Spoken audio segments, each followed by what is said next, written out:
call to order. Is this being zoomed? Yes, Okay. should be. Okay, it is, okay. I would like to call to order the Monday, September 18th, City Council Committee of the Whole meeting for review of the 2024 through 2028 capital improvements program and 2024 capital borrowing. Will the clerk please call the roll? Alder DePula. Here. Alder Holmquist. Here. Alder Moore and Alder Wood are excused. Alder Rademacher. Here. Alder Bernstein. Here. Mayor O'Connor. Here. We'll move right on to item C, council review and discussion of 2024-2028 capital improvements program and 2024 capital borrowing. This will focus mainly on the 2024 capital borrowing, and Mark Hotaker will give us his overview to begin with. Sure. So we have three people tonight, fire and EMS, Public Works, and the buildings. So hopefully we'll have everything done before the meeting starts at 7. But just a quick recap of how the process works.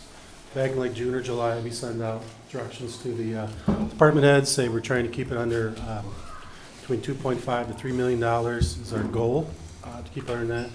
So they go to their committees. They get approval from their committees, and then we put it together. Myself, Neil, administrator, and then Mary will meet with the department heads regarding their budgets, one by one, kind of what we're doing here. And then from there, we take it and then we produce the mayor's budget. This will be what's produced from those conversations. So it's the proposed 5-year plan and the 2024 capital budget. The goal was to keep it, like I said, from 2.5, 3 million, excluding utilities. We got pretty close.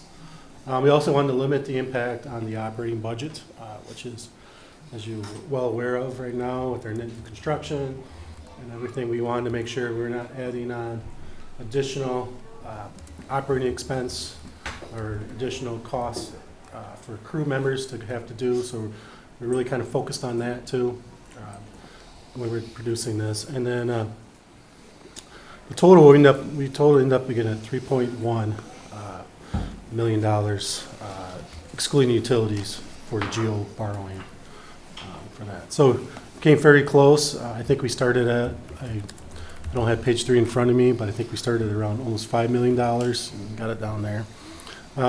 We were a little bit start, as you were well aware of during this last year, we had a lot of issues with vehicles where we had to order ahead.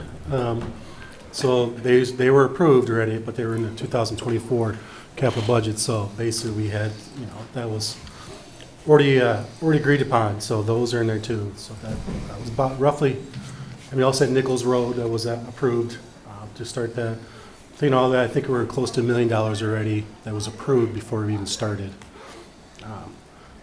I can send this out. It's a little small, but I'll send out this presentation.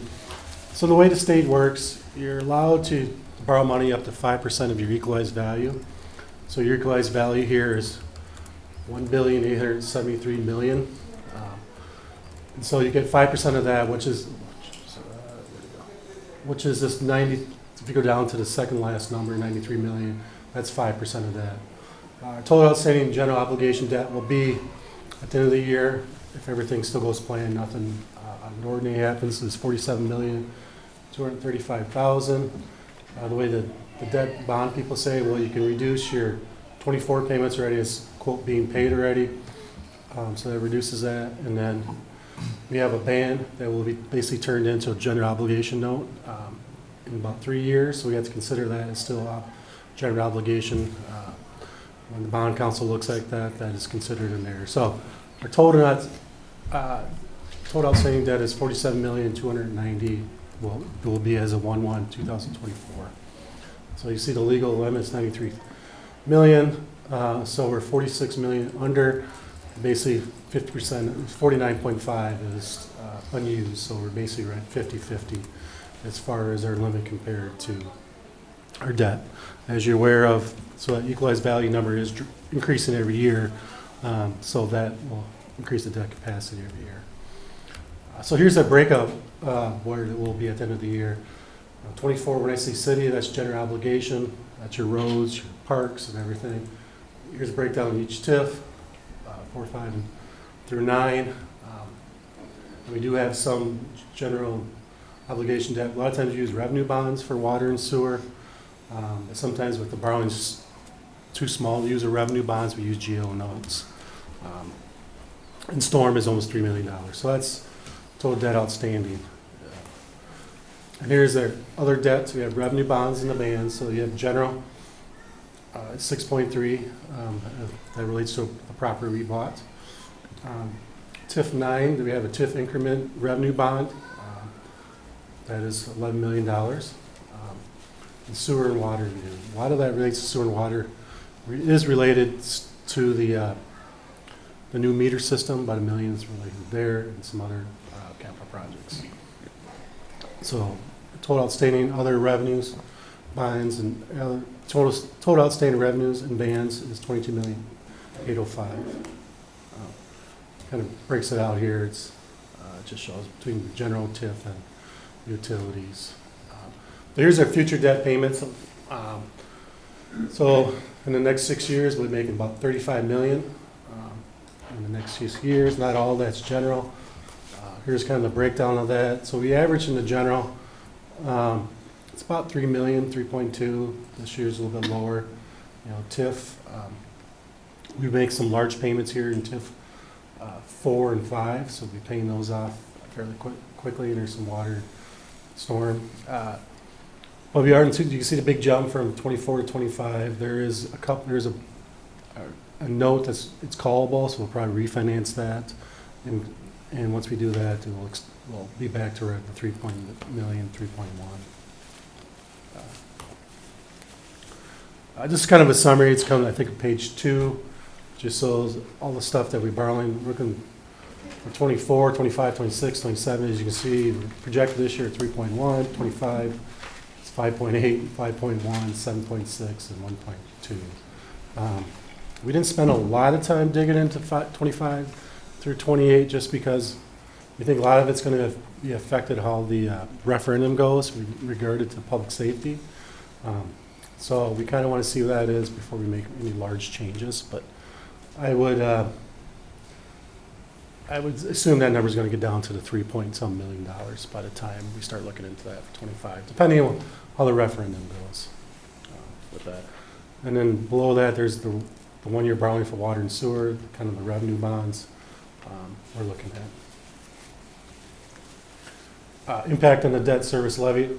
I know we talked about this a couple of weeks ago when we met. Debt service per the levy limit is excluded. So basically what the state says is you can go as high as you want for debt service for any community in the state, up to the 5% of your legal equalized value.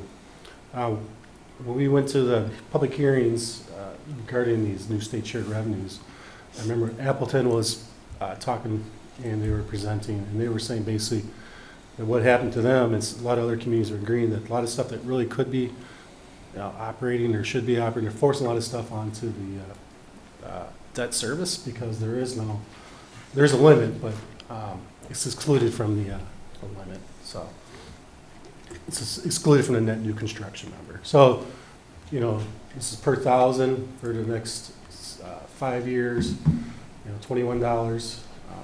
And it adds up, 20, 39, 35, 51, 11 per. That's just the principal and interest payments per year for that. So, Mark, why does it drop so much in 27? I don't know why we didn't put a lot. I think probably the 5th year. I assume a lot of department heads. It's a lot changes in 5 years. So I assume that's pretty. What they were thinking is we haven't had that many requests for things on. They're not a large request. I assume they're all in 24 and 25 and 26. So by the time it's said and done, 27 will be leveled off, closer to the $3 million. I thought this reflected current payments on current debt. No. Okay. Here's kind of where we've been. So we have been trying to make that goal, the 25 to 3, 2.5 to 3 million. You can see there. Did have one large year in 2019. I don't remember what it was offhand. I'm sure it was one big street. I think maybe Bridge Road Street project. It was probably in the 2019. About right. Bridge Road, yeah, Bridge Road Street reconstruction project. So we definitely are just trying to stay within that goal with that. Here's some major items in there. We'll be talking about these.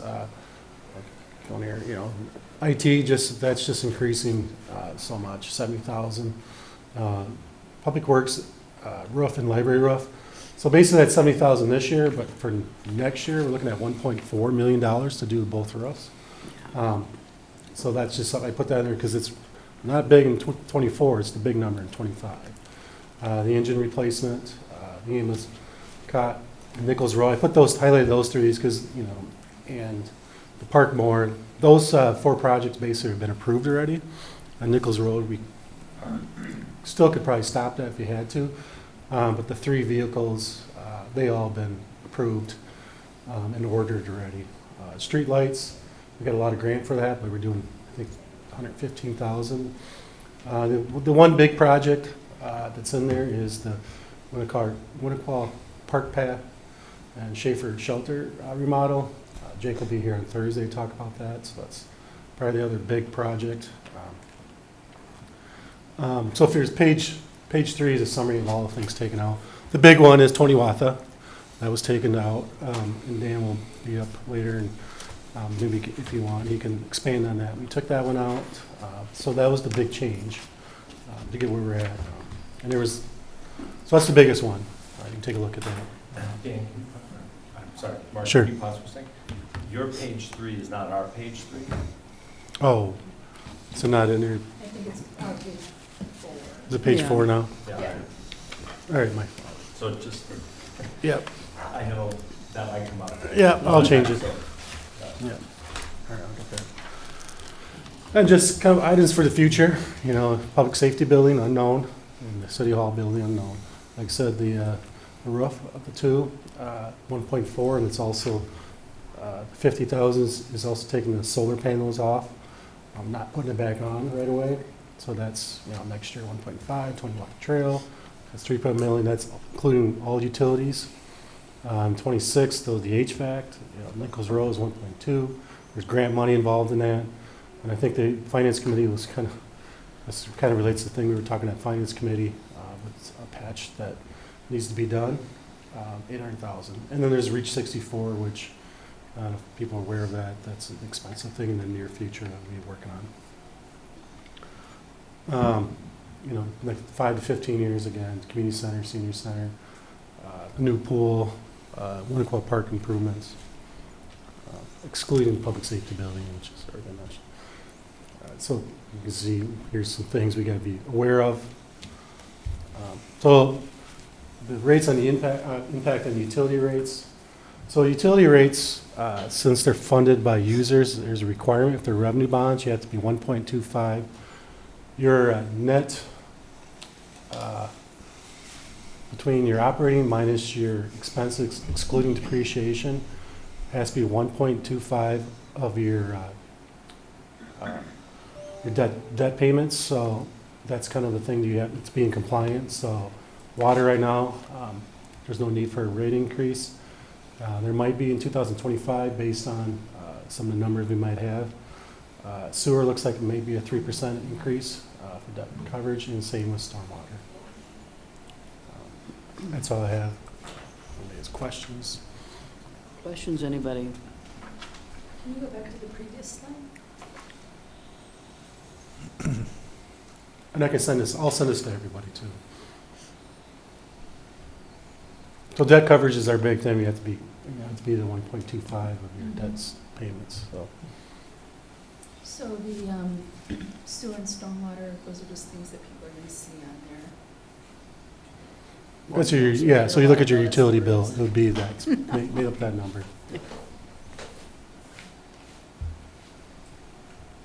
All right. So separate from their taxes, so that borrowing is all paid separately. Anybody else? Thank you, Mark. And you're going to send this PowerPoint to Yeah, everyone, I'll get right? that sent out here. All right, well, we will move on. First up is Jerry McMullen with Fire Protection EMS.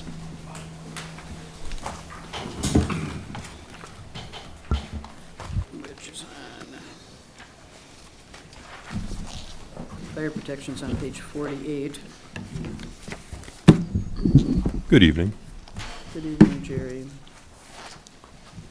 Actually, the pages are wrong. Looks like what I printed out is Fire basically Protection. 67, 68, Yeah, these are 69. way off, aren't they? Are they way off?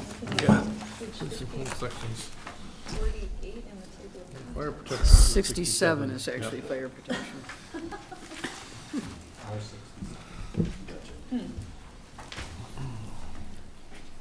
Okay. Well, I will start with the fire protection side. We've got 5 projects in the 24 budget proposal. The first one is the engine 4 replacement prepayment. When this came to public safety, I provided 2 options to the public safety committee that we could either prepay the engine in 2024 and pay the ambulance coming at the end of 24 in 25, or leave the ambulance as it was in last year's capital budget and pay the engine in 25. The way it is currently and what you have in front of you saves the city about $25,000 overall by doing a prepayment. Total, that's 624 is a solid number per Reliant. They did get back to me. It's $623,911, I think, for the prepayment.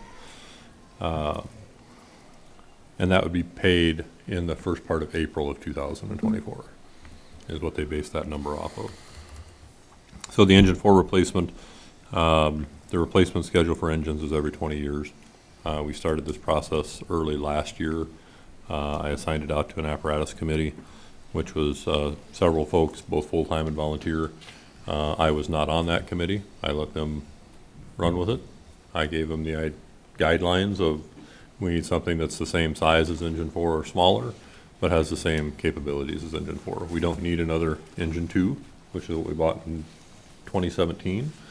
That's a big truck. It replaced our squad as well as an engine. So engine 4 is quite a bit smaller. I believe it comes in as 30 feet long, which is 10 feet shorter than engine 2, and quite a bit shorter in height as well. One of the things that we looked at and one of the reasons the cost came down so much is we're putting it on a commercial chassis. So if we would have done the custom chassis like what they've done in years past, it would have added about $220,000 to the cost of the truck, above the $624,000. I'm happy to answer questions on the engine 4 prepayment. And this is something we just decided a couple months ago, right? Yeah. To prepay. So anybody have any questions on that? So what was decided was the prepayment, not the idea of needing another Yeah. engine. Yeah. Okay. It was, yeah, we decided to order it this year, Yeah. Sure. so. Because otherwise we might have waited 2 or 3 years, right? We haven't paid more money. Yeah. And in the interest of full disclosure, if you look in the 2025 projects, the last project on there is a $51,000 engine 4 supplies and chassis volatility, because it's not a custom chassis, Pierce cannot guarantee the price. If it was a custom chassis, they would guarantee the price because they build it at their factory. But price increases from a commercial manufacturer, they don't know what it would be in 2025 when they get the chassis. So we built some money in to account for, I think we budgeted 100 and, please don't quote me even though I know I'm on film. There's 110,000, I think, for the chassis is what was budgeted into the price. But in 2025, that might be 118,000 or 120,000. So we budgeted money in 25 when the truck is delivered to be able to account for that price change. That's the piece that they couldn't lock down because it's a commercial chassis.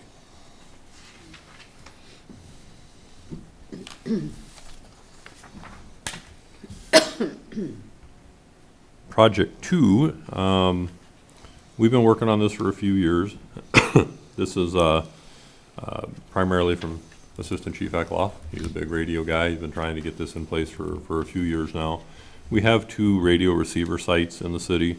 One is down by Southtown, one is, I believe, up by the water tower here. But what we find is any fire call that we get dispatched to, we're assigned to our fireground channel, which is a simplex analog channel. So we have our own receivers. It operates, the comm center can hear us, that's great. We operate on our own fireground channel. So we're not assigned to a Danecom channel. So on the north side of the city, reception is poor at best on our fireground channel. I have a real-world example from last night. We had a small kitchen fire up at the East Side Club. Once the crews got inside the building, they couldn't even talk to the incident command outside the building at all. It wouldn't even transmit. So once you're outside the building, it's scratchy enough that the comm center has problems hearing us because it has to bounce off this receiver that's further south here. So that price of $35,000 includes the equipment and the install. We've already talked with some folks on the north side in the condos. So everybody we've talked to has been more than happy to accommodate us. It goes up on their roof. It requires a single power over Ethernet connection, so it gets powered through a connection in the building. What we do is work with GenCom and figure out the best location for it and have it installed there. Does it have backups? It does have a battery backup. Okay. I believe it's an 8-hour battery backup. So fingers crossed we don't exceed 8 hours. The two condo places we're looking at actually have emergency generators. So we'd make sure whatever circuit was ran included our repeater, because if something like that's happening, we want to be able to transmit because we're probably going to be out working. Sure.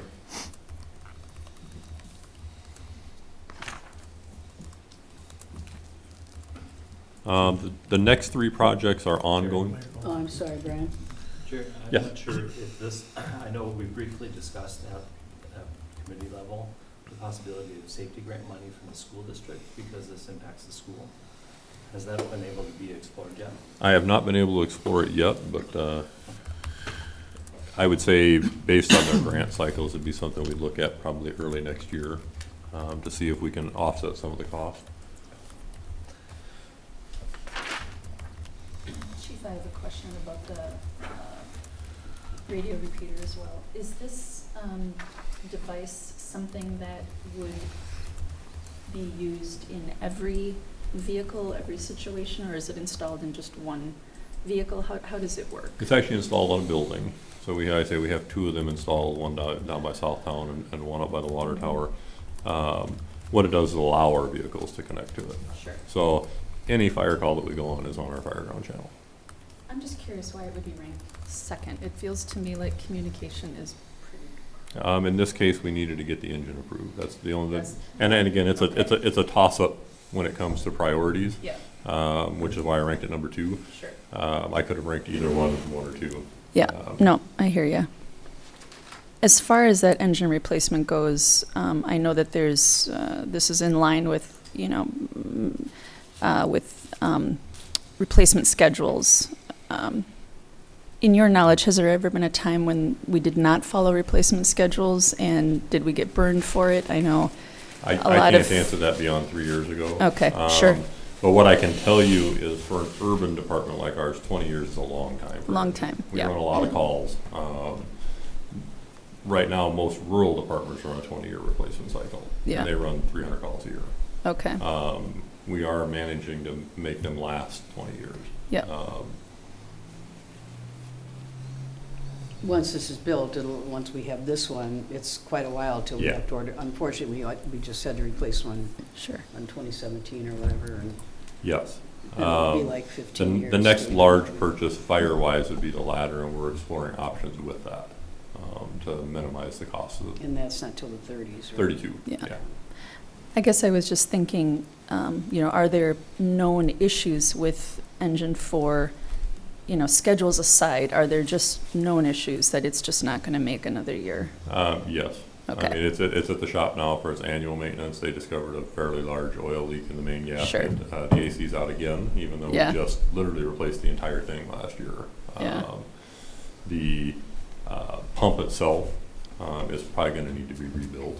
Okay, We're going to try and push it past this replacement so we don't have to rebuild it. yeah, Reliance doing the best they can to mitigate what they're finding. It's passed the pump test, which is great. Yeah. But if it doesn't pass the pump test, then we're gonna have to rebuild the pump, and that's $32,000 just for that. Yeah. Yep.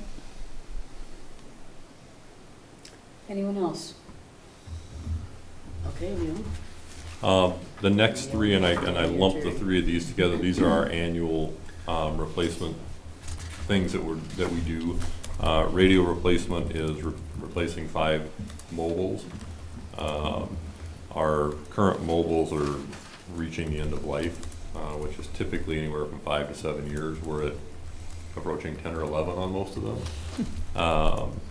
And even though there's no moving parts within the radio, they just tend to start failing. Yeah.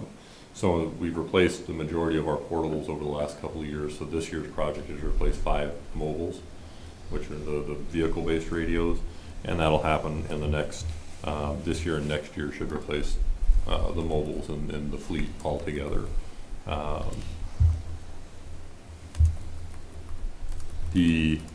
Like Engine 4 as an example is not included in that as part of the supply cost in 2025. That includes the new radios for it, so that's built into the cost of the new engine. And we're also looking at replacing and getting rid of the Motorola radios. We have 800 megahertz radios in the command car and the ambulances. The DANCON system actually works on the 800 system without needing a separate radio, and it costs us $2,000 a year just to have those radios. So we're as part of this project, we're eliminating the Motorola's out of the 2 ambulances and the command car to try and save some operational costs. PPE replacement is our turnout gear. Unfortunately, that cost keeps going up. We're at $33.40 a set for turnout gear. The EMS only folks that we have that are EMTs without any fire training, we get cheaper gear for them. It's EMT gear, it's dark blue, durable, looks great, about $1,100 a set. So they're not getting full turnout gear, they get EMS gear instead.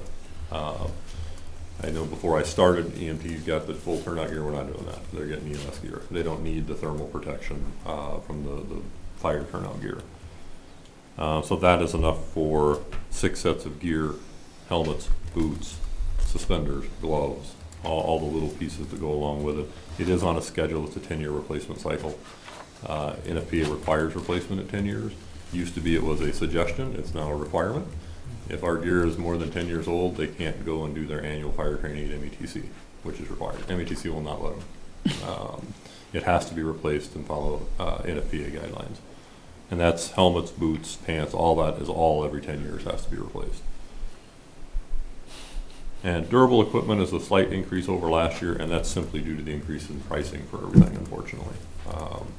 We had a gated Y valve, which is just a simple piece of brass that looks very tiny, that got a thread damaged on it, and that piece alone was $420 just for that. And it's a little piece of solid brass that just $420. Nozzles are anywhere from $1,100 to $1,500. Section to 50 foot of the large diameter hose, the 5-inch hose, when it springs a leak, it has to be replaced. That's $650 for 50 feet, no matter where you go to buy it. So we increased that slightly for 2024, just solely based on the price of everything. Any questions? Okay, well then we'll move on to EMS, which is on the next page. There's just one item there.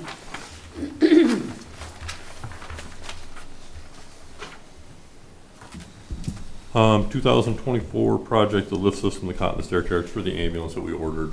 It's the lift system that goes in, the automated system for lifting. We have one in Medic 60 right now. What's in Medic 62 is the original power cot without a lift system. I'm shocked that we haven't had a back injury, because when we put and move people back and forth between not having to lift and then having to lift to load the cot, I'm shocked we haven't had a back injury. So the new ambulance that'll be coming in 25, in the first part of 25, we're ordering it this year because it went up 20% from last year. So we're going to order it this year, have it drop shipped to the factory, they'll install it there, and it'll come with it when it gets delivered. Right now, the current pricing for 2025 is going to exceed $70,000 from both the manufacturers. there's only two manufacturers of lift system, it's Furno and Stryker. And I'm not gonna say there's collusion in the market, but their prices are remarkably similar. Within $1,000 of each other. Every year is within $1,000. So that's the project for 2024 is the lift system. It would be ordered in '24, sent down to the Braun factory. When it gets to the point in late '24 of being completed, they would install it at the Braun factory and deliver with it. Any questions? I don't know if I was, I believe my question was, there was a page after the PPE gear. Was that just all included in the same PPE gear? No, that's the durable equipment is after PPE. And again, that's the hard equipment that is supposed to last 5 years or longer and then exceeds the cost requirement for capital budgeting. Thank you. Anyone else? Okay, well, thank you, Chief. This will bring, I even did it in 16 minutes. But that's very thanks to you good. folks.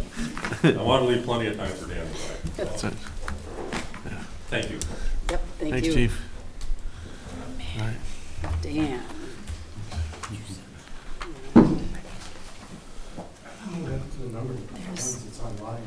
Here's how you get it. There must be something You go to your email Oh, right here, right? Yeah, way up. hard copy it is, yeah. Sent on the 15th. I don't get it. It's Public certain- Works starts on 78. So there's, Thanks, Dan. what is this? Never hurts to have it again. Yeah, 78.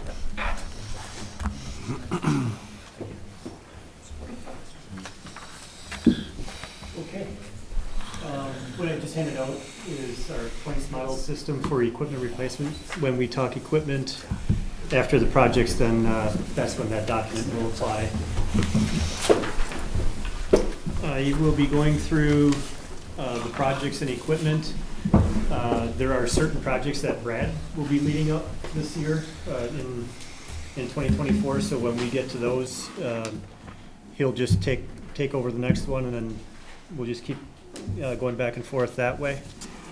And I guess with that, ready for me to get started? Okay. So I did print off my documents the way that they were in the online version, so I'm assuming everything is going to be in the same sequence that you have it. We'll find them. Yeah. We'll find out. So we have a lot of projects on our list, and I guess the way we've always done it, we go pretty much right by these capital request sheets. And if you have additional questions, feel free to ask. Otherwise, we're just going to keep rolling on. Okay. The first one in the general fund projects would be the Lagoon du Nord Engineering Year 2 bridge replacement. That's down on Belle Isle. We are receiving a federal grant for this work, and engineering continues in 2024.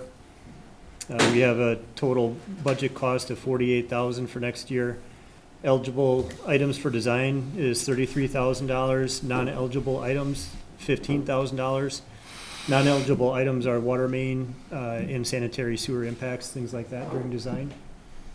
Like I said, this was already awarded to us by the federal government, and it is 100% funded for eligible items. Is there any questions on this one? Do you want to explain a little bit about how that Yeah. funding goes, how it, what's it, over 5 years or something, or? Yep.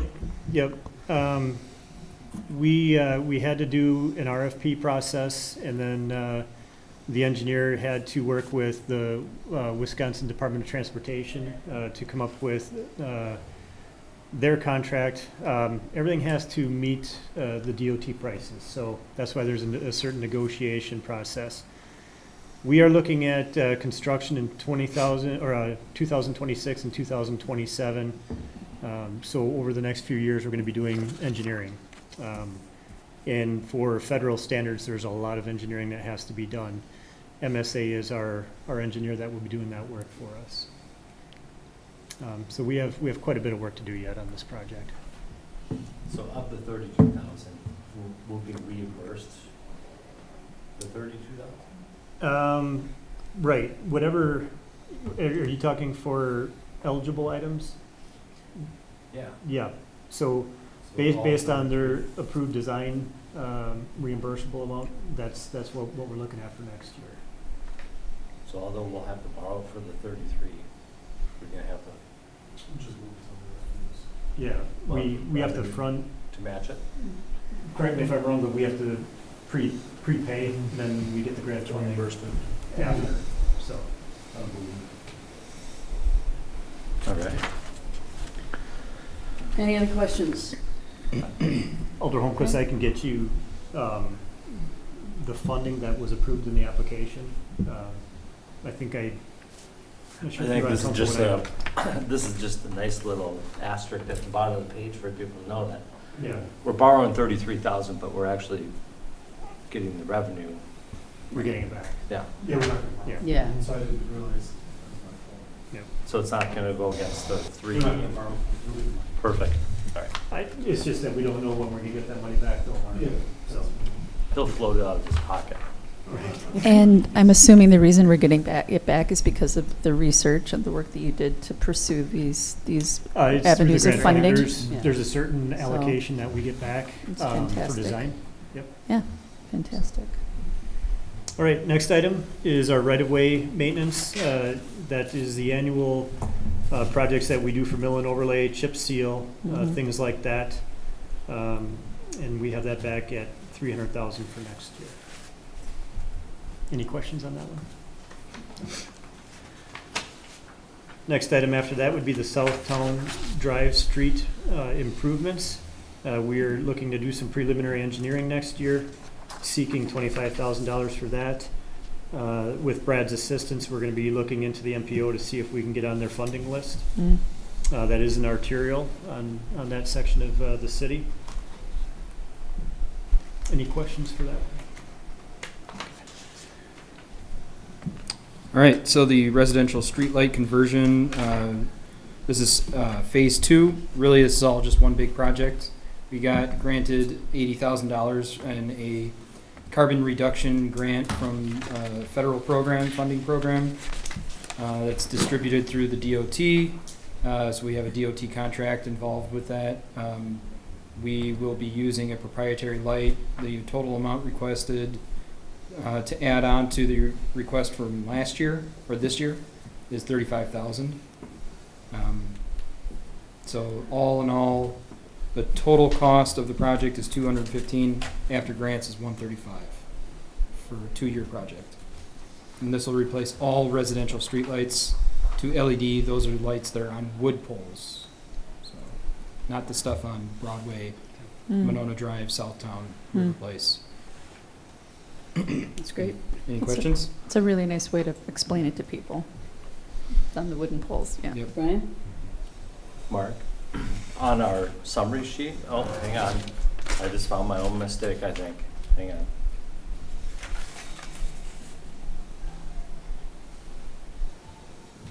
Yep, never mind. I had one page stuck. Oh.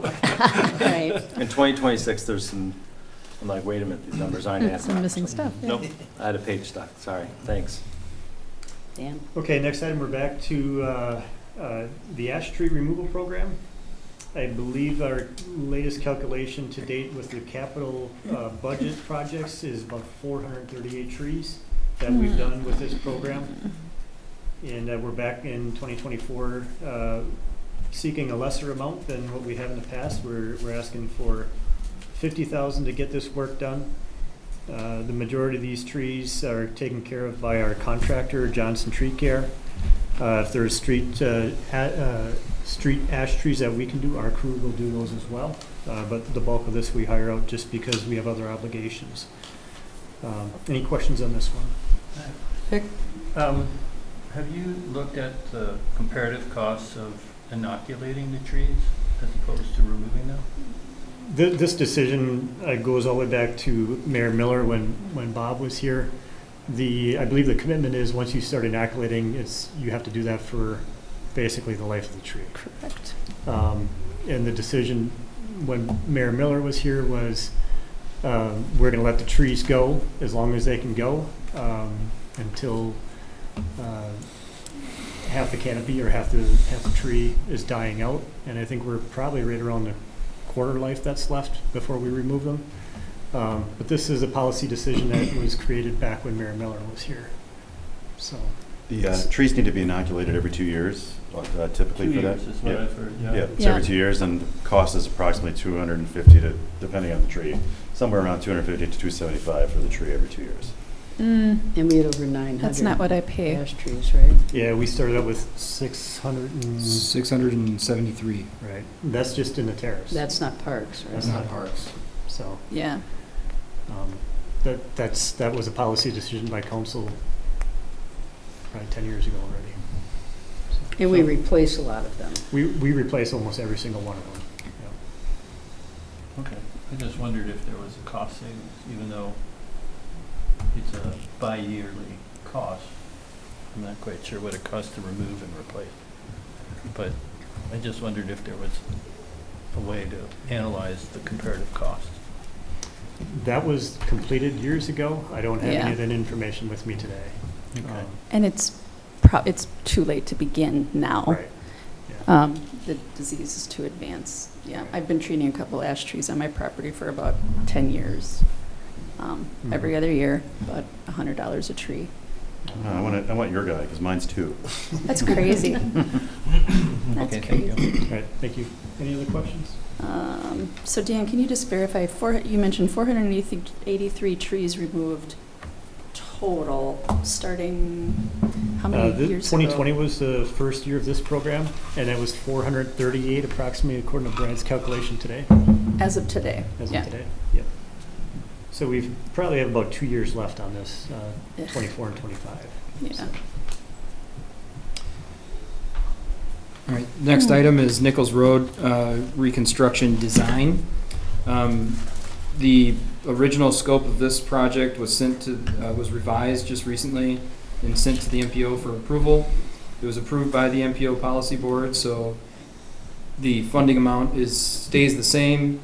All in all, the scope changes to include a reconstruction project from Maywood Road to Winnequa Road on Nichols. This includes an 8-foot wide shared use pathway on the south side of the street, which would be the library side, all the way from Maywood to Winnequa Road. It includes tree plantings in the terrace that expands to about 4 to 5 feet wide on this side. It shrinks the street up, takes the bike lanes off the street, and improves the intersection alignment up here so that you no longer have to cross at a diagonal, which is over 78 feet long. You now would cross at the very top of the hill, at the most, in terms of sight lines, you can see better, and the crossing is only going to be 32 or 34 feet, the width of the actual street. So you cut it on more than half. We would move the rapid flashing beacons up to the top of the hill. This funding request is not funded, design is not funded, just construction. So this is $170,000 for first stage of design. There will be $180 in 2025. Estimated construction cost of 1.3. The funding amount was actually increased from the 892 to 938,080, so $938,080. Any questions on that? Yeah. that's one. Hey, Rick?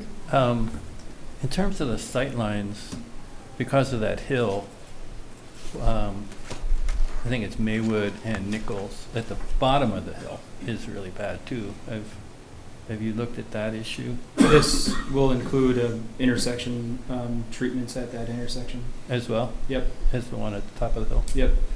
So the sight lines will be, Sightlines is not going to get changed. The alignment there is a straight crossroad outside of the curvature of the hill.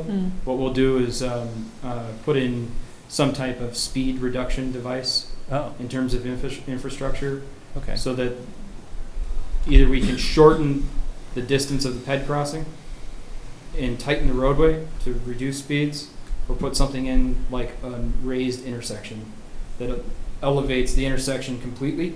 Oh, And then the pedestrians are even higher in terms of sight lines, which is one of the major issues right now with all these raised up beefy trucks. You can't see shorter individuals. The blind spots are pretty terrible. yeah. And so with emergency vehicles leaving a future station up here, that might improve that intersection, but we'll leave that up to the engineers. Okay. Yeah, because this will be done in conjunction with the planning for the public safety building. Right. Assuming that's approved. This will include the future alignment of how the driveways come in and out of that building, however it sits on top of the hill here. Okay. Ryan?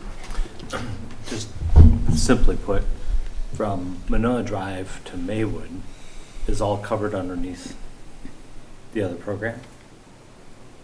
We had to take out that half of this project. The original scope included the entire stretch of Nichols Road, which was a massive project that just didn't fit the primary need, which is the city center and ped and bike safety here. And then once you get beyond Maywood, it's just, there's not as much demand in that area outside of like MG21, which is serviced mostly by drop off as opposed to walking. And you have Monona Drive there anyway already, so the goal was to do pedestrian and bike infrastructure in this city center, and then phase 2, the city can deal with the second half of Nichols Road in a future date. Because Nichols is in pretty good shape right now, Yeah. the rest of it, right? I mean, Right. we have other road projects that are much bigger priority. Yeah, But we had this money yeah. also Yeah. from, And because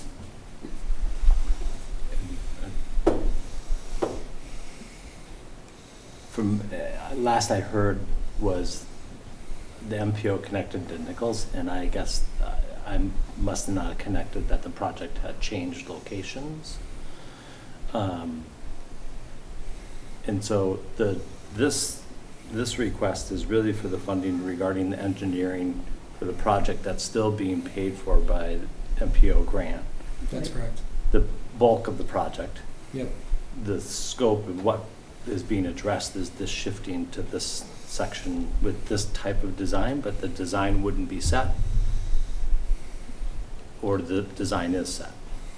This scope of work is approved by the MPO, so it is pretty much set. So even though we haven't seen any design of this road or reconstruction, it would be set. There was a concept that Brad had the engineers put together. I believe Mary had looked at it as well before we submitted the update. The cost from Monona Drive to Winnequa Road is kind of what drove us to make it into 2 phases. Because the goal then was to address the most needed areas first, and that Sure. was essentially from Maywood to Winnequa Road with all the pedestrians and bicycle traffic and things like that. Makes sense. When it came to competing for project dollars, east of Maywood didn't kind of fit the bill for needing to get something Yeah. done. Yeah. There's other roads that, or other projects that we want to fight for more. Yeah. So, And in this section, from the preliminary design standpoint, it needed something to be able to submit the application, but are we tied to that design? We're tied to the concept. the concept, the design hasn't been done yet. Yeah. So it's a concept that is very pedestrian friendly, with safety in mind for pedestrians and vehicles, mainly at the intersection up here at Maywood, down at Healy, just because of all the movements of peds and bikes. Yeah. And I think that's wonderful. This is not a critique of that. I think my question is much more around the concept of the review at a committee or the council level of the street redesign, Yeah. essentially, right? that, Like, it hasn't been designed yet, so it'll Yeah, be so it coming. will be coming to council, it'll be coming to Public Works Committee. As we begin those phases and we're putting design to paper, 30% is usually a point where we come and get feedback. We don't want to get too far into design if it's not something the That's committee or good. council wants to be with. okay, So, perfect. Yeah, Thanks. so there's more to come on this. Public Works Committee did review the preliminary concepts, and Perfect. approved the funding, so, Thanks. or recommended it, I should say. Go ahead. Okay, next item would be the right-of-way tree planting program. This is where we come back and we grind stumps. We prepare the area for planting new trees, do landscaping, and we're seeking $50,000 for this. I think it's pretty much similar to what we had here last year for 23. So, any questions for that one? How many trees do you get for 50,000? It all depends on the size of the tree that we're taking Yeah. out, the size of the stump. But we typically buy like a 2-inch caliper tree, Mm. and I think somewhere around 150 to 200 bucks. For the Per tree. tree, yeah. So, yeah. Is this replaced, in addition to the ash? I can't remember. I remember when we talked about this back in Public Works, but is this in addition to the ash tree removal, or?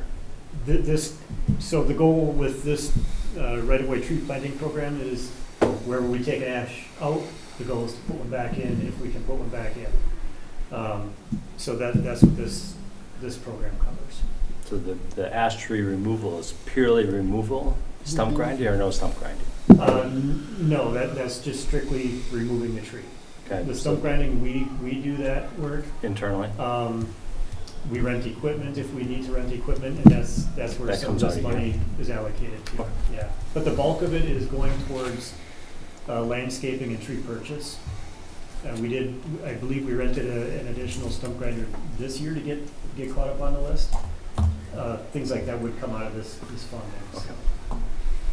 And Dan, just so I'm clear, the right-of-way would be the terrace between the street and the sidewalk if there is a sidewalk, and when there's no sidewalk, like about 10 feet in to the property? Typically 10 to 12, but an example of South Winnequa where there's like 100-foot right-of-way. Oh, So, I mean, wherever our obligation is, on the GIS layer on the city website, where you see the gray lines, in between the gray lines is the street right-of-way. yeah, But typically, it's about 12 feet. about 12 feet in. Yeah. So I guess my point is, these trees, this work would be done along residential streets. It's not, Right. yeah. Neighborhood streets. Yeah. Yep. Okay. Next item, mill overlay and epoxy paint on South Bridge Road. That's south of Broadway. This is related to the development, and I believe this would be covered under TIF funding. So when the Monona Gardens site begins redevelopment, we're going to come in on the back end of it and mill and overlay and put down some pavement marking according to the development plan. Mark, this is TIF? Any questions for that one? Okay. The next item would be the Aldo Leopold and Tellurian Drive repaving. There is currently money already approved by City Council in the budget. This project is on hold. I believe Attorney Cole and our new city administrator will be conversing with Aldo Leopold and Tellurian about an agreement. Once the agreement's in place, then I believe we're working on a 4-way cost share for this. Once that's in place, then we'll get busy with repaving the long driveway. So, any questions on that one? Okay, that's it for the general fund items. We'll move into, I believe, the water utility? Yep. Okay. First item there is the software license upgrade for the SCADA PC and alarm notification program. The existing InTouch operating software, an upgrade is needed for that program. The InTouch is the main operating system for SCADA on the main PC. Do you want to explain what SCADA is? The SCADA is a computer program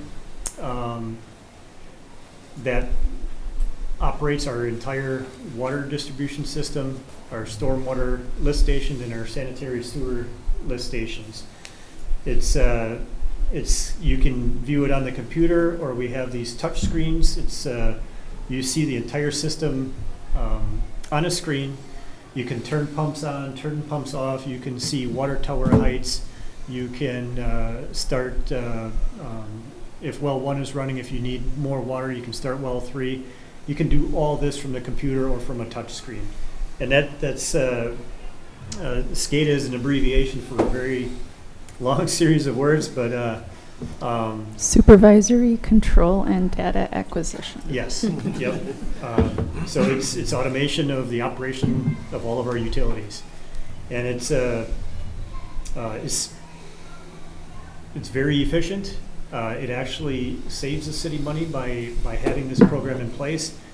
We have it set now where, for the majority of the work, where we used to get called in to do, physically come in on nights and weekends and whatnot, to turn a pump on or off, we can now do from a smartphone. Wow. Or from the computer that whoever's on call can take home.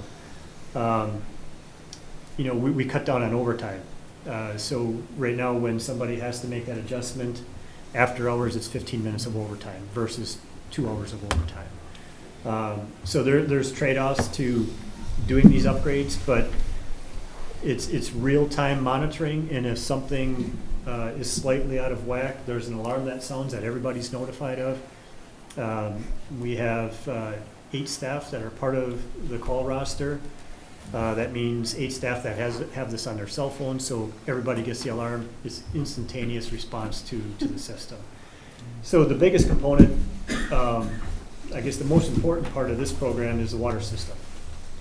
If there's ever a water main break, that we're losing vast amounts of water, and the water tower is going down to a certain level, we are being notified instantly. The pumps are being turned down automatically because the SCADA system's monitoring the system and turning on those pumps according to set tower heights. We can log on and turn on even more pumps to help more water come into the system. But the thing here is, you don't want to lose system pressure. Once we get below 20 PSI, that's a boil water notice for the whole city. Then our firefighting capabilities are compromised because we don't have enough water to fight fires. So it kind of all goes hand in hand. You'll see later in stormwater and sanitary, where I'm asking for SCADA money to upgrade those utilities as well. But if there's one most important component to the 3 utilities, it's the SCADA program. It's how all 3 utilities function. So Is it kind of uniform throughout? Do most municipalities use this software? I would pretty much bet every water system in the state of Wisconsin uses this, and across the United States. Even up in the more rural communities and in the Northwoods, everybody pretty much has a control system like this. Yeah, it's cut down a lot of manual work. It automates the system. You have actually cost reductions by having a program like this in place. So, Okay, thank you. any questions for that one? It includes alarm systems too, doesn't it? And it actually includes alarms for you guys as well. Absolutely. Yeah, so Yes. not just the ability to control it, but actually also sends warning notifications Yeah. to staff when there's problems, so. Right. There's probably about 140 alarm monitoring points that we get notified on. So pretty solid program. Next one is the well pump and column maintenance program. Every 10 years or so, we have to pull the main pump in our wells, the aquifer pump that goes down a couple of 100 feet to where the groundwater is that we use. And that's regulated by state statute, so we are coming up on 10 years for well 1, and we should be able to do all the work we need to do for $25,000. It involves bringing a big truck in and pulling out, I think it's about 180 feet of pipe, and we'll inspect the aquifer, we'll inspect the pump components, rebuild them, reinstall them, all for $25,000 or less. So this is the first one. In 2025 and again in 2026, we'll be coming back for wells 2 and 3 for the same ones. So, any questions for that one? When you say inspect the aquifer, its carrying capacity, or what are you looking for? You're looking at turbidity levels, you're looking at where the groundwater is now compared to where it was the last time it was pulled. We monitor the pumping and static water levels every day, so we have a general idea of that, but when you inspect the aquifer, you're sending a camera down, so you're able to see, I guess, the column as you go down, and then, you know, if there are open caverns down there, you're able to inspect those caverns as well. So it's quite interesting. It looks very lonely down there, but it's pretty cool what an aquifer looks like. But when we have the pump out, that's the only time that you have an opportunity to inspect it. So, Okay. but if they see things that are wrong as they're pulling out the pump, they'll make preparations to video the aquifer. Dan, how deep is that pump? Just curious. I think well one is about 200 feet. That's a very rough guess on my part. So well 3 is our deepest well. Any questions on that one? Okay. Next item would be the water tower improvements, final engineering and construction. We have taken the finding a suitable route for the looping of the water main out of this particular project. We are making that a standalone project for the future. We've looked at 4 different locations to run a secondary main up to the tower to provide another way to supply the system if our main line were to have a water main break. We've just been unable to find a suitable route, but we have other work that we want to get done. So that's what this request is. This has been sitting idle for about 4 years. We want to repave the driveway, and we have a pretty high contingency to do that because there's a ton of private utilities under the current driveway. Pretty much the entire width of that is full of fiber and natural gas and power and water main. So the contingencies there if something gets damaged while we're doing the repaving. We also have about $16,000 to do some fencing up at the top around both bases of the water towers. We've been getting hit with vandalism up there the past few years, so the goal is to put some fencing up to protect the base of the towers. And then we also have about $9,000 for a small natural gas generator. We plan to direct purchase that and contract the electrical work for that installation. That will provide us backup power for the SCADA system that is up there, and so we can continuously monitor the tower heights. So, and I believe the radios that Jerry was talking about, the repeaters, that would be most likely operate off that backup power as well. So that generator will supply both towers. Is the work going to get anywhere close to the mounds at the top of the hill? No, we are not going to touch the mounds. The area will be surveyed before any of the fencing work and the generator pad goes in. That's a requirement as well. So Within 25 feet, I think, is the buffer. I'm not sure on that. I think the state requires 25 feet. Okay. We've been working with Strand, so they've done the historical work on that, but there's more, as this proceeds, if we get the funding to proceed, more work will be done with locating those mounds and finishing up the design for installation, so, yeah. But we won't be going near the mounds with the fencing there. Good. Any other questions? The last item for the water utility is the fire hydrant and valve replacement program. This has been consistent in the capital budget for a number of years. It's requesting $50,000. It's pretty much what we've requested every year. We have about 60 hydrants that are considered old out in the system. We have a number of valves that we want to replace.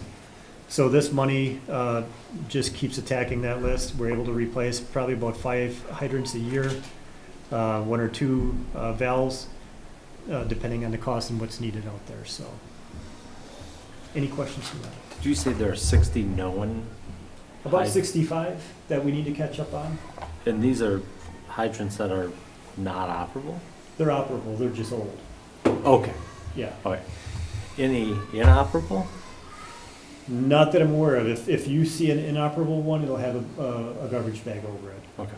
So when you see that, that means it's out of service. Okay. Yep. Any questions on it?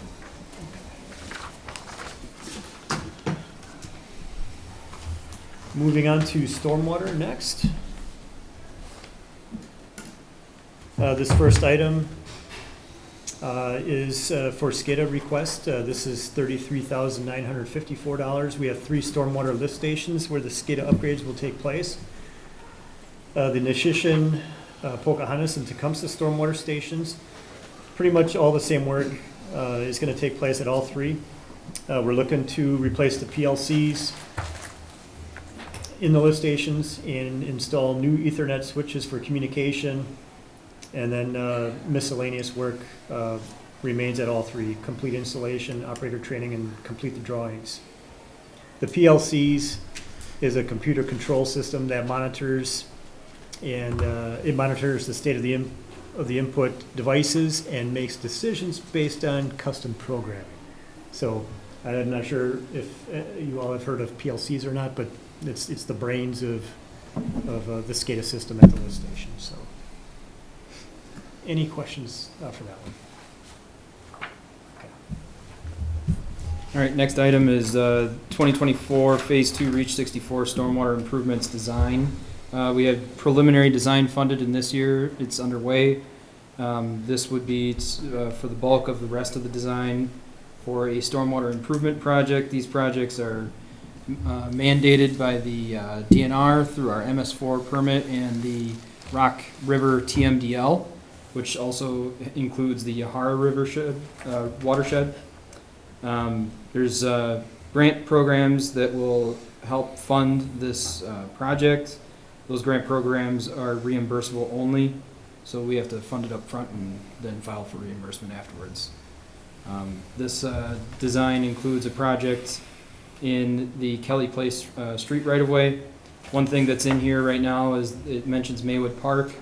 After speaking with Dan and our engineers and Jake, and looking at the price per pounds of phosphorus removed for the Maywood Park option, it is not logical at this point in time to spend money in Maywood Park.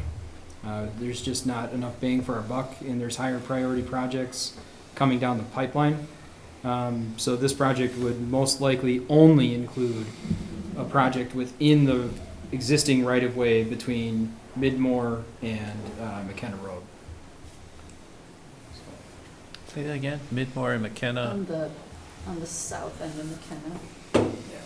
So by Kelly Place used yeah. to have it has a right-of-way that extends through between Midmore and McKenna that doesn't exist. It doesn't have a road in it, Right, but it right. still has utilities in it. Okay, So we have sanitary sewer there now. Mhm. This project would wrap itself around that sanitary sewer and utilize that right-of-way. So there would become a visible Nope, it's path, or, underground okay. pathway and all the other options for field dressing it, so to speak, and making it look nice. Yeah. Those are in the design for next year. We'll have to figure that out. We are planning a meeting for Public Works Committee and City Council once Becker gets a little further along with their engineering this year.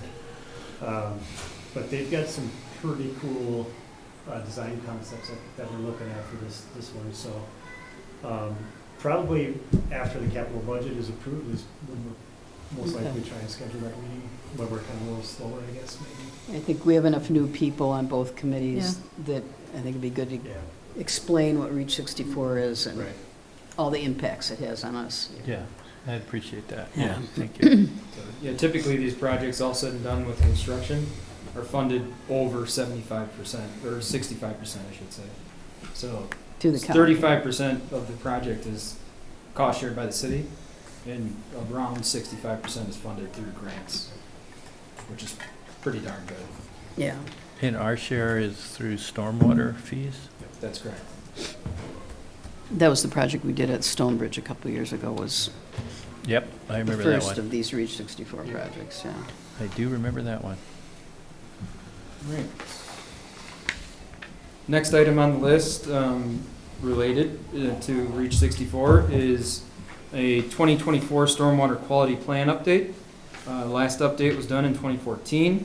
This is also a grant-funded project, which we've been awarded for. 50/50 cost share by the city. This is reimbursable as well. This is mandated by our MS4 permit as well through the DNR. They recommend every one of their permit cycles, which is every 5 years, that the city updates their stormwater quality plan. Well, it's been 9, now 10 as of 2024. So we kind of skipped one of those permit cycles, although we did do a stormwater procedural manual, which I was approved 2 years ago, I want to say now at this point. It's crazy how time flies. And basically this will take all of our existing documentation, everything that we have already done, kind of aggregate it, add to it, and give us a vision and, you know, our stepping stones for the next, 20 years. So.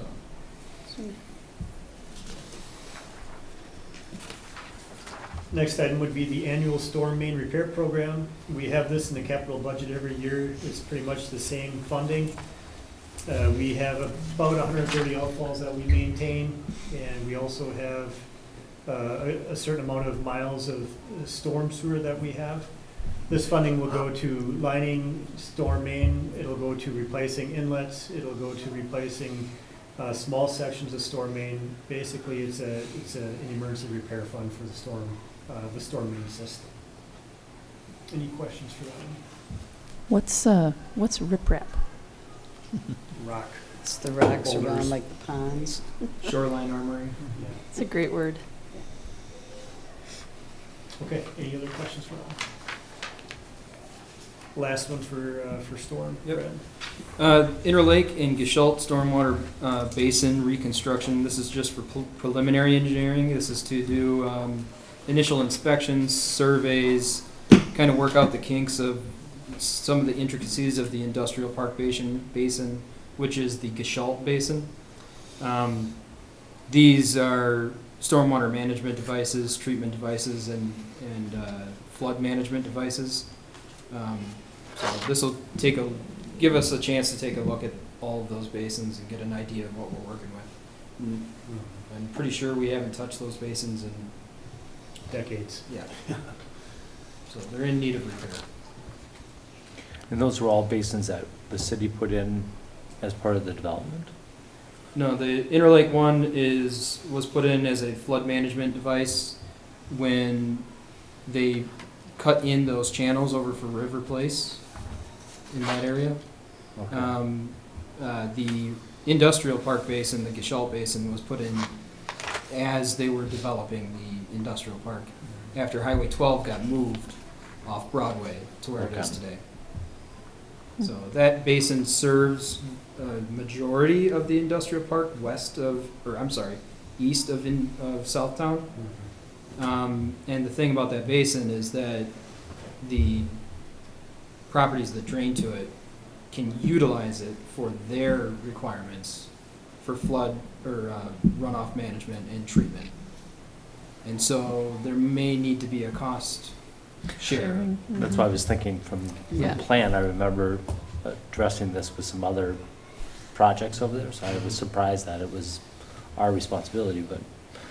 Ultimately, our responsibility as in terms of maintenance, the cost of doing so is going to have to be figured out. Perfect. So, All right. also possibly a grant eligible project.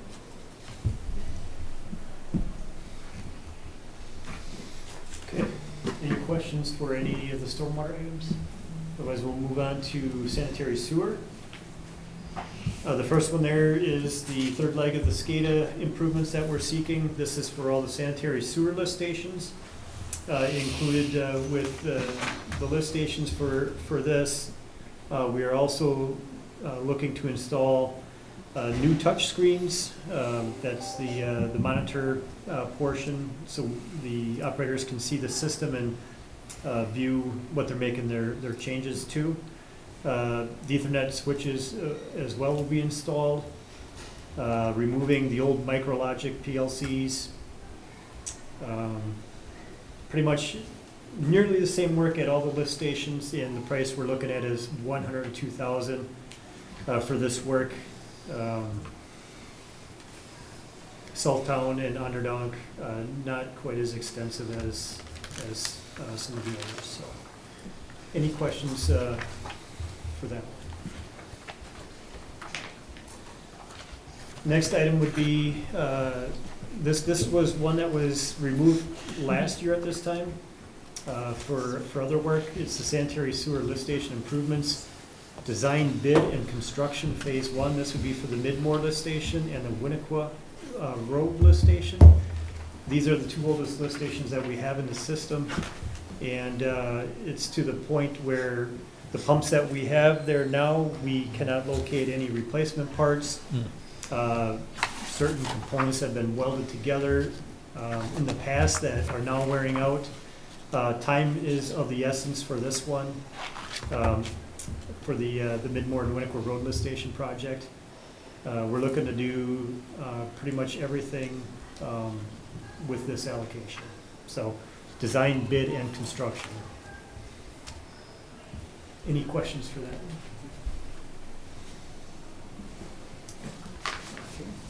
Next item would be, Mary, I think this one could get bumped to 2025. It's the lining for the sanitary sewer for the road reconstruction area. So we'll need a budget amendment for that. Yeah, to move that. This goes hand in hand with the road reconstruction Okay. project. Well, that's good to know. And then the last one, similar to the storm utility, it's the sanitary sewer repair program. It's $25,000, and that's for any emergency lining that we have to do, any manhole rehab, things like that, that cost over $5,000. If it's less than that, we have room in our operating budget for that. This is more of a big ticket item. We have this in the capital budget every year as well. So any questions for that one? Okay. So next up is equipment. We only have 2 items on the list for 2024.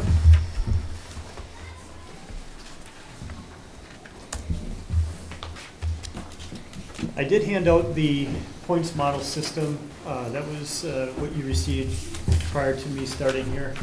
That is a points replacement system based on the national APWA model. It is what the Public Works Committee approved, I believe, back in 2012, and I think accepted by City Council back then. It's what we use to determine when a piece of equipment needs to be replaced, and it's gone over quite well over the years. I'm not sure if the inspection reports have made it into the packet, but each year our mechanic does an inspection on the vehicle for the equipment that we're looking to replace, and that's what we use to compare to the points model. The first one that we're looking at is for replacement of the 2010 Ford F-350. It's our mechanic's truck. We're looking to buy, through the state contract, an F-350 cab chassis only. We're going to do an upfit from Madison Truck Equipment for a truck box and a crane. Overall, the estimated price for this is going to be about $79,850. It has a points rating of about 29, which according to our plan, it indicates that the truck should be replaced. Are there any questions for that item? Okay. The next truck is the replacement of the 2005 Chevy half-ton. We are also intending to buy the replacement truck through the state contract. It'd be a Ford F-250, and the price through the state contract is $50,000. That's just a straight-up pickup truck for daily work assignments. Any questions for that? Okay. That would be it. Thank you, Dan. Okay. Next, our final presenter is Brad, who'll be talking about buildings. Right. I think are closer to the front. I think it starts at page 49. My numbering is correct. Yes. or 48, I guess, is the 5-year, and then 49 is the first budget request form. Yeah. All right, so the first item, 2024 capital building improvements is a capital fund to fund emergency building improvements that are not related to general maintenance. On an annual basis, this gets exhausted. Right now, I believe we're already over 35,000 of the 40,000 for this year, and it's not heating season yet. So knock on wood. But any questions on that item?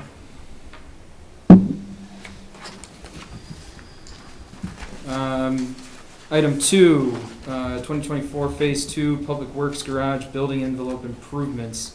As you know, this year we've got funding for an HVAC project that's going to address all the HVAC issues that we've had, aging equipment on the interior. This is to zip up the leaking roof that we've had for years at the Public Works Garage, and to replace some molded and or falling apart insulation on the inside and the interior. This also has an allocation for replacing paneling on the exterior, siding of the building, which has been hit, damaged, or otherwise in not working order. And to replace the aging and kind of malfunctioning gutter and downspout system that on this building. And that's kind of required as part of replacing the roofing anyway. And then we will be installing ice shields, which are the heated electric lines on the roof to keep from ice damming, which is also a hazard to exterior work in the wintertime and spring. And then just sealant and stuff like that. This $35,000 is to finish up design. We've had some preliminary design done. This is kind of to wrap that up. Okay. It's a big project, but it's, decades in the making at this point. So. Any questions on that? See none. All right. Item number 3, library roof and sealant replacement. Very similar project, addressing a annually leaking roof that's in a state of decay. The rubber membrane that's on the flat roof up there right now is shrinking and beginning to peel away from the actual rooftop, causing weak spots. Sooner or later, it punctures, and then we have a leak, and it depends on where it is. Right now, we've been lucky; it's only stained carpet and or fallen on like a table. But if it was to be on the stacks, on the actual paper materials that can take damage from that kind of thing, that wouldn't be good. So this roof is at 22 years old at this point. Same with the shingled roof that's up there. So this is a complete replacement.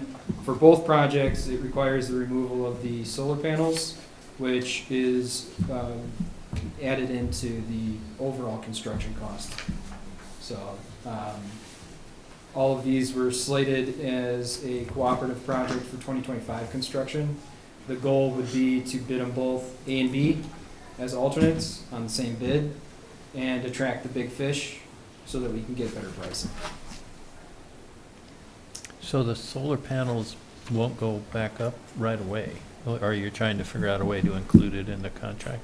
The goal in looking at a long-term view for this, if we're already dealing with issues with this existing solar project, the city doesn't own the solar project. Those aren't our panels. It's not our asset. And given the way that the third-party contract is written and devised for the city, it'd very likely be the best course of action would be to remove them, not replace them right away, look to the future, look to when this building over here gets done, public safety building, and do one large solar project all in one bid, as opposed to having a prime contractor that does roofing, for instance, try and find a third party of some sort that would come in as a subcontractor on this project or that project for the public safety building, add on his or her 10 or 15%, and have the city pay a lot more money for the same project, all said and done. So this facility and the Public Works Garage are already solar ready. That building could be solar ready, given whatever design concepts that are in it. And then you just do one large project where you get exactly what you want on the buildings in the Okay. future. Which is in the, yes, it is. It's in here. It's in the 5-year plan. It's in 2028, so. Okay. No other questions? 2024 lower library HVAC system, that's this lower library here. This has been in past capital budgets, it's been pushed. It's actually been severed. So this was one large project with the upper level. We cut the upper level off, did just the upper level. This is to finish that phasing. This is just preliminary design for 2024. 2025 would be final, and 2026 would be construction. So. Any questions? Yeah, I have one Rick? more. Is the elevator on your radar or in the 5-year plan for the library? The elevator has been inspected several times over the last 2 years. There's minor repairs that are going to happen this year, I believe, but we're not looking to replace the elevator. No. Okay, because I heard it's getting harder and harder to find parts. That may be the case, but as far as I understand it, we don't have any major repairs that have to happen with that elevator Okay. at this point. I guess I haven't heard anything about problems with the elevator. Yeah, just- it's starting to be more complicating. It's it makes noises and it kind of freaks Oh. people out. So. Okay. I was in an elevator on vacation that did the exact same thing, and it freaked my son out, but because I knew this one did that same thing, I was like, yeah. Didn't freak you out. Okay. Anybody else have any other questions? Okay, well, I think we're done with this session of Committee of the Whole. Thank you. Thank you. Thank you, Have a good night. guys. Thank you all. Is there a motion to adjourn? Motion to adjourn? Second. All in favor, say aye. Aye. We are adjourned. We will start the council meeting in about 5 minutes.